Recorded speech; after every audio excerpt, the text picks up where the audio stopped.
is in your eyes, a look your smile can't disguise. The look. Hello everyone to a bonus episode of The Immortals. That's right. No introduction I say every time. No complete clarification of what we're doing. You get it. Why would you start on a bonus episode? It's ridiculous. Bonus episode? Yeah, you idiot. Yeah. Is this in my contract? Yes, it is. Oh, God. Read what you sign. Alright. So, as established earlier, the old gods have made Pedro switch topics, so he now has to catch up for 9 songs for the episodes that we've already done. So these are the songs that were assigned to the numbers that we did for previous episodes. Does that make sense? Doesn't matter. Does not matter at all. We are going to review 2 of them this bonus episode.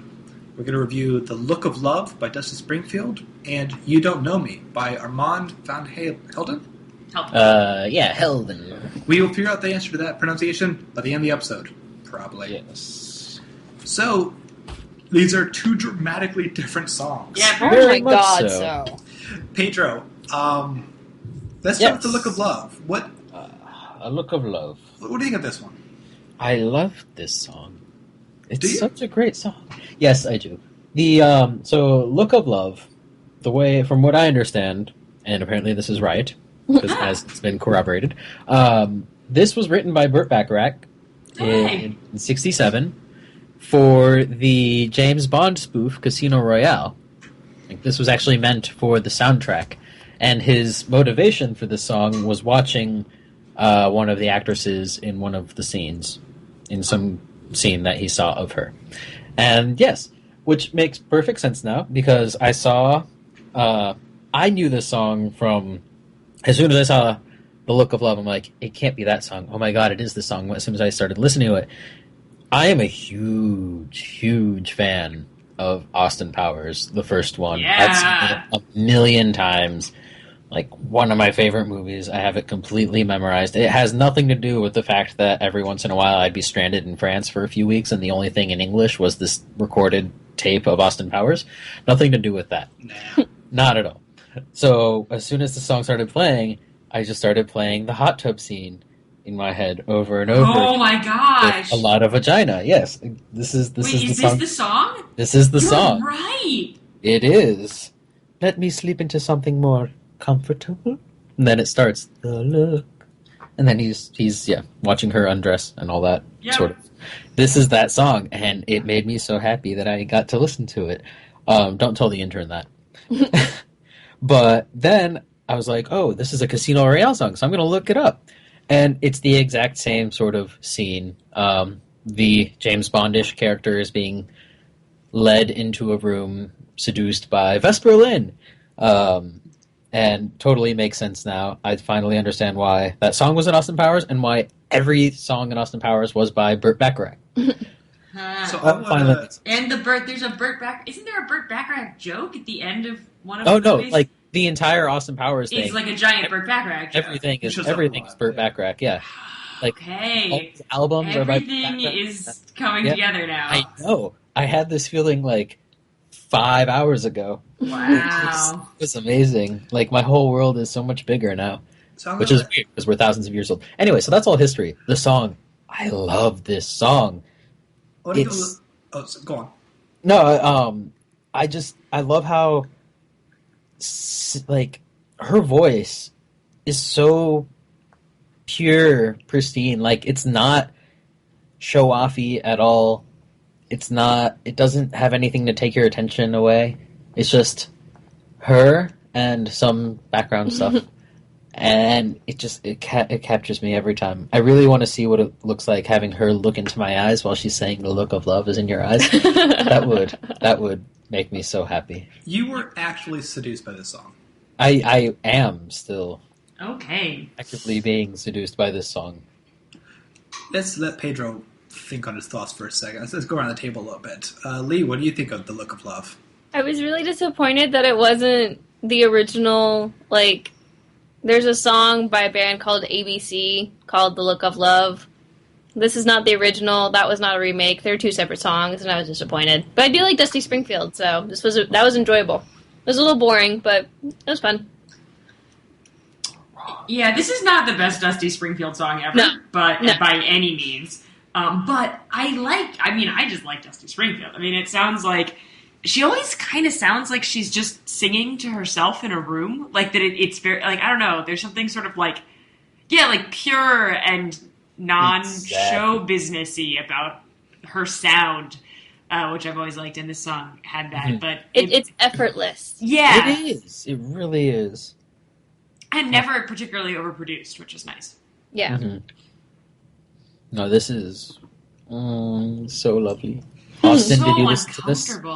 I did listen to it, and it was such a curious thing because the Casino Royale movie you referenced, if I get the timing right, that movie came out before Dr. No? Like, I could be completely wrong about that. This movie came out 1967. Dr. No was 63. Okay, so it was after. Yeah. Why would Casino Royale come out after?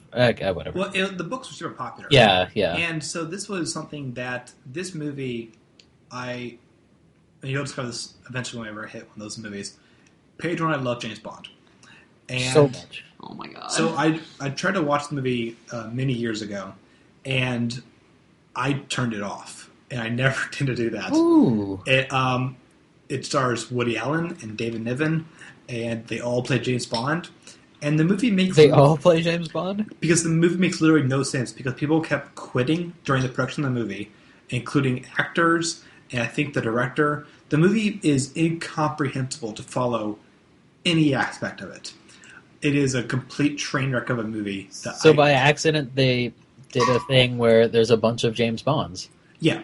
Because this would have been around the time that Sean Connery was still doing his. Yes. Like, they never replaced it. That's funny. So it was a crazy thing that was going on. The movie is so unfunny and so poorly paced and terrible, which is why I don't think I got to the part of the movie with this song in it. This song feels like a lost Bond song. Yes, it does. It's just, like, amazing. And with the latest Bond, as of this recording, Spectre, that is written on the walls... That is a very emotional Bond song about his inner struggles and whatnot, which seems kind of anti-Bond, doesn't need to be. The Look of Love fits the Bond song, despite being so ridiculously emotional, which Bond typically isn't. Mm-hmm. I like the song quite a bit. It's very, very trying to remember the word seductive because it creeped me out how you reacted. Yeah, super creepy. It's charming. Charming's safer word. It works. It's safer. I'll stick with that. Adam? I don't have really much to add, other than no one else said. I haven't seen any of those movies, and I know nothing about what you're talking about other than that. You haven't seen Austin Powers? I've not seen Austin Powers. What? Hey, it's not on the list. It's not on the list? I'm playing that scene in my head right now. It's not on the Have list? you seriously not seen Austin Powers? Right. All right, It's an okay movie. Do you guys not read the list? It's a great movie. That first movie is, oh man, even... Yeah, if you're someone who likes James Bond, if you're someone who doesn't like James Bond, I got into Either way. for James Bond. Oh, yeah. And that just made the movie so much better when I got into James Bond, because I keep going back through every once in a while, and it's just amazing. Oh, man. So anyway, the song is okay. It's much more than okay. Much more. I don't know. I think... Yeah, no, she has a beautiful, beautiful voice. And she does. Actually, the versions of the song are a little bit different on the soundtrack versus on her single. And Burt Bacharach also has just the instrumental part, because it was supposed to be just instrumental, and then someone else wrote lyrics to it, and then Dusty Springfield performed it. The Austin Powers scene actually is a different rendition. It's the same song, but sung by someone else. Oh. A little bit different feeling. I think it's either higher or low. I think it's a little lower pitched, but a little more like Brazilian samba-y type sounding, especially like with what's going on in the background. And that saxophone solo after she stops singing, it's not really a solo. It's just the saxophone singing the lyrical line. It's so nice. It's awesome. I would like to hinge this because I really feel like you're great, but I kind of don't want to. You make me uncomfortable. We should hinge this. Okay. This is being recorded, by the way. Too much. Wait, this is on air? Oh god. Yeah. Yeah, this was Hi, all guys. recorded. Pedro, how do you hinge this? I give this I want to, but I don't know if I should. But it's no, yeah. He's fighting with himself. It's just really uncomfortable. This is also being recorded. Okay, I'll give this a 4.85. You can give it a 5, Pedro. If Yeah, that's but what you want. I don't know if it actually deserves it though. But I feel like it does. Well, man. Pedro gave no hint ratings until 24. Now he's just an emotional. Yeah, it's his life is hard. Yeah, life is All hard. right, that's Okay, 4.85. 4.9. 4.9. All right. 4.9. Lee, how about you? I'm giving it a 3. It was okay. That was a lot faster than my decision. Yup. I had 20 minutes to think of it while you were contemplating your decision. Contemplating my life. 2.5 from me. Jesus. Yeah, I just can't even remember it now, honestly. It's not going to stick with me. Yeah, I'll give it a solid 3.2. It's a good song. God, everyone. 4.1, Pedro. Thank you. Thank you very much. Someone gets it. I feel like I was going to give it a 4, but the point was just giving, throwing a coin in the air to this kid. Yeah, sure. Get the biggest goose you can. Mhm. Alright, so we're reviewing a second song for this bonus episode. Oh, God. This one's a lot less interesting, or more interesting, depending on how you look at it. That's how everything works. Yeah. This song is You Don't Know Me, spelled You, by Armand van Helden. Did we already say this? I think we did. Yeah. The song itself, it's one of those, I think it's a house dance type song, like that's officially what they called it at. Came out in 99, so kind of makes sense.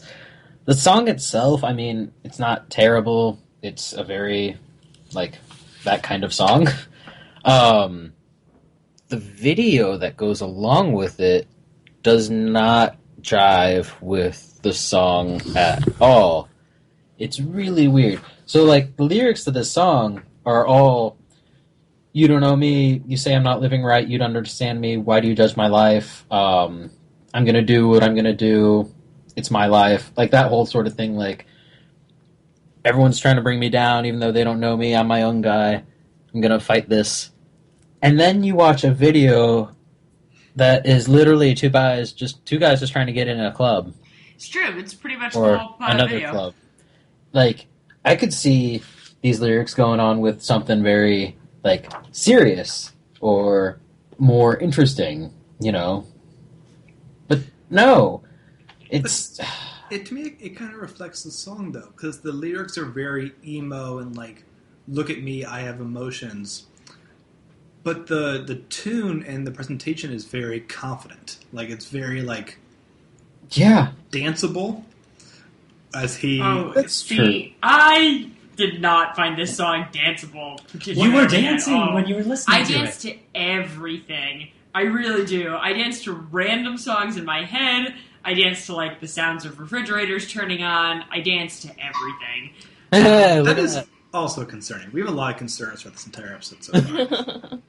But no, I did not find it very danceable. I don't know. There's the 9-minute version, and then the music video is 4 minutes long. Right.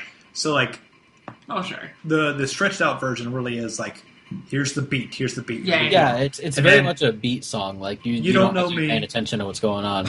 For sure. It's just kind of how it is when you're on a whole cocktail of drugs and you're just... Well, okay, it's a house song. It's supposed to be danced to and mixed with other songs. Right. It's not supposed to be sat and analyzed and dissected, and it's not supposed to have deeper meanings. Trust me, go listen to dance music and go listen to house music and listen to the lyrics. None of them make sense. It's true. They just fit with the beat. And it's hard. It's just hard to judge a song like this. For that reason, it makes me wonder why it's on the list, because the interest of house music is in the mixing and is in the creativity that comes from that. I've never particularly found the individual songs to be any works of artistic genius, even though the genre as a whole can definitely be really interesting. There's as some soon as you that are isolate really it good. out, you're there's some that stand out, but this one is this is just just bland not and one of boring. them. This is it's a beat that I can tell probably mixes really well and samples really well, and therefore probably has samples into a lot of people's favorite club beats. But that doesn't mean that it's a song that, in and of itself, has a lot of value. Yeah, I don't know much about this genre of music. I'm just looking at it as one unit, and meh. I suppose I could dance to this, but So I was looking it up, and this song actually samples other songs. Well, So, yeah. It does. But that's common, though. yeah. But that's No, what I know. I'm I just. think is wait. What are the songs again? I forgot. The strings are from "Dance with You" by Carrie Lucas, and the drums are from "Plastic Dreams" by JD. Not sure what any of those are. But what's the? Cause I know that there's some Dexter's Lab in here somewhere, isn't there? Yeah, the in the 9-minute version, the intro has dialogue from an episode of Dexter's. Oh, Lab. really? Yeah. Okay. Because I only saw the music video part. I thought that was the whole thing. I wasn't really looking to. No, I yeah, know that's the one the other version, I thing. missed that. Huh? Like, missed dance that music, part. like, house songs like this are 10, 12, 15 minutes long. Well, I mean, easily. they just keep hitting the repeat, right? No, No? it's more, it's more complicated than that. Oh, well, now I know. It's only my third song, guys. Come on. He's learning. Your third song ever after being alive for centuries. Well, Well, he's never sort had of. to dissect them before like this. Not like this. They used to be classical music for most of the centuries. Some dick had to change that. Anyway. But, yeah, I don't know. How do you get this? Seems hint like rating? we're all on a same page. Of, Yeah. Yeah. I give this like maybe a 3. Maybe. That might even be kind of... Yeah, 3. It's not terrible. Listen to it if you want. I'm very generic. I'll give it a 1.5. Good lord. Really generic. I love to have Pedro go first because he always going to give it higher. And then It's true. Everyone else is honest, and then Pedro freaks out. Yeah, I think I'd give it about a 1.5. I'll get a 1.75. It's got a good beat. That's like active dislike, though, isn't it? Yeah, it was I very mean, boring. it's boring. Again, I'm sure it samples great into a good club beat, but as a song, as a piece of art, Yeah. I'm not Yeah. into like actively hating it. It's more of like really not responding to it. So I'm going to give it a 2.5. I'm gonna give it a 3.5 because I really enjoyed it, and I found myself dancing to it a lot. I don't dance though, but yeah, I mean it's. I didn't hate it. All right. Got a In beat. fact, I liked it, and I'm gonna listen to it again. I'll probably listen All to day, it every on day. the way Yeah. home. All right. Thank you all so much. This has been our first bonus episode. We're going to do a couple more of these as we catch up to Pedro's assignments. You can catch us Thursday next as we are going to do our 11th episode of the main podcast. And then next Monday, which is when this came out, you can hear our next two reviews of the songs, which are I Am the Resurrection by the Stone Roses and No More Tears by Ozzy Osbourne. Yay. and then we will all bite the heads off bats on air. Yeah. Let's do it. Yes. It's going to be awesome. Thank you all for listening, everyone. Bye. Bye. Bye.